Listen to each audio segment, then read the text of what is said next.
Hello, everyone. Thank you for watching. I'm Sarah, and this is Luba, and she has kindly offered to share some of her time with me today, sharing her experience working with me in receiving holistic life coaching and guidance over the last few years. So, as a little bit of background, Lou and I met back in New Jersey when I still had a studio, and at the time I did Reiki treatments and holistic life coaching. So it was a little bit of a different program than what I'm offering online now. And so I've been teaching for 10 years, I've been practicing for 20 years, and as a master of energy, I kind of just go with the flow and change as the times change, and time has changed rather quickly recently. And so I've created this 90-day program that has the three components that I feel someone really needs to make progress in the spiritual path, which is practice of a little bit yoga and meditation, understanding, which I do through some books and some modules. And you and I have worked together with some books that I've given you over the years, and holistic life coaching. And today I want to kind of just focus on the holistic life coaching part and have Luba share a little bit of her experience of where her life was before we started that coaching and that process, and kind of how things have changed since. So start wherever you'd like, Luba, and just share a little bit of where you were at the beginning and what the journey was like. Okay, so going back, it was almost 4 years ago. I felt really everything came together for the reason I felt that I was, for some reason, not satisfied with my life the way I should have been satisfied. On the superficial side of the things, I had everything the person could have wished for. I had, and I still have, very satisfying career. I am pediatrician, so I'm very happy with what I do. I had my family, my house, good health, so everything to enjoy the life. But I had this nagging feeling that something was not enough. And as physician, I can tell it feels like symptoms, everything's fine, but then you get like little symptoms.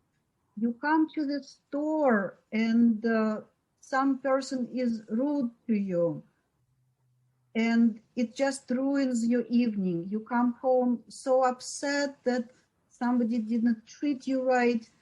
And once you have like these symptoms, that you know that something is wrong, because you cannot live your life when little things just get you off the course.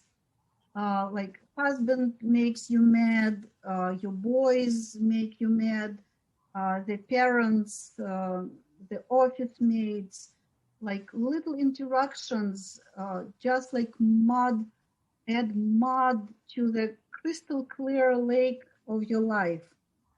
So, and I did feel like, being intelligent person, I did realize that you cannot just like let it go and think, oh, okay, life is not fair, nothing can be done. I did feel deep inside that each person should feel the flow and joy and opening of the life the way, like people are created to be open, free, flowing with the flow and enjoying life fully. So first we started with Reiki treatments, because I did hope that, Sarah, you will fix the energy flow in my body and everything will just come together. And then the holistic coaching was just part of it. And then I realized how much, actually, how big part of it was the holistic coaching, because what you did teach me to do was to take full responsibility for my own life, to stop having this victimization air, which a lot of people, especially women, especially people in the West, they have this like feeling that everybody is unfair to them, that life treats them unfair.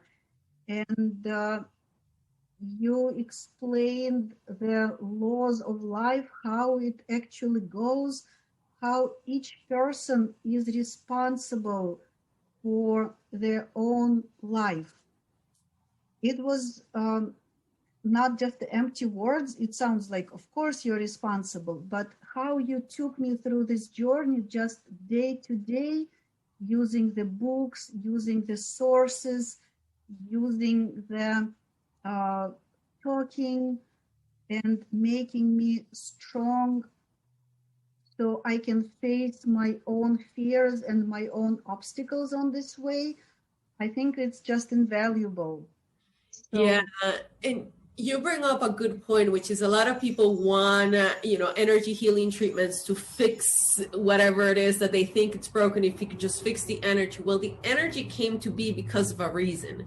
And so we could fix the energy, but if you don't understand how you got there in the first place and take responsibility to change those behavior patterns that created the energy in the first place, understand where it came from and take action to create something different, then the energy is just going to come back. You get this temporary relief, but then you don't actually create real transformation and sustainable change. Okay, so let me ask you this, because you're an educated person. You went through school for how many, God only knows how many years, right? You've read so many books, you've studied, and by the time you found me, you had already tried a few things, right?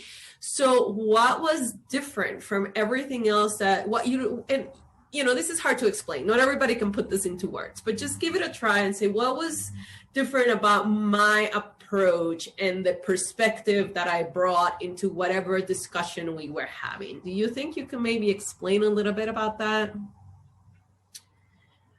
So I think the most important thing to me was that through your perspective, I learned how to look at the life as the spiritual playground, not as something like stiff, what life does to us, but being a part of the exploring and facing and taking for face value like every single experience.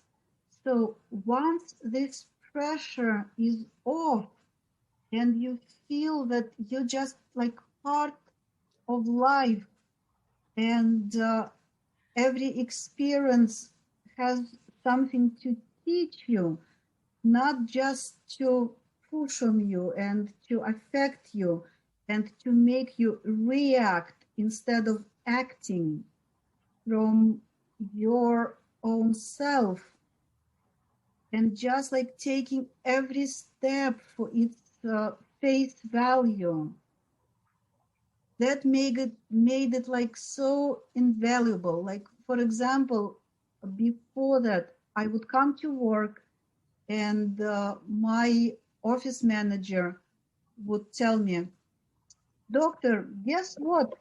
Insurance company did not pay us again. Look at that. I got the bill and it was not paid."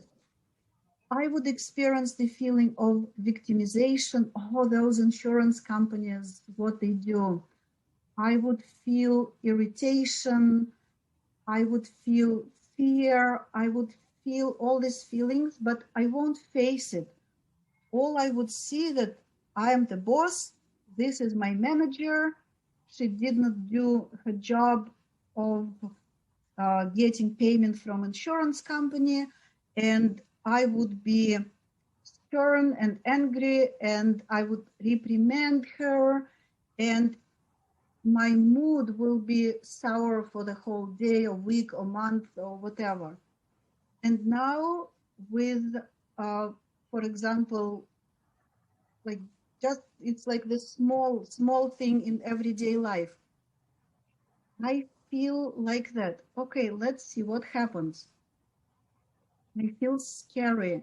I feel scared that we won't get paid. But is it that bad? Like this payment, would it make big difference in our life? Like we won't have dinner tomorrow because of that? No. So I can let this fear go.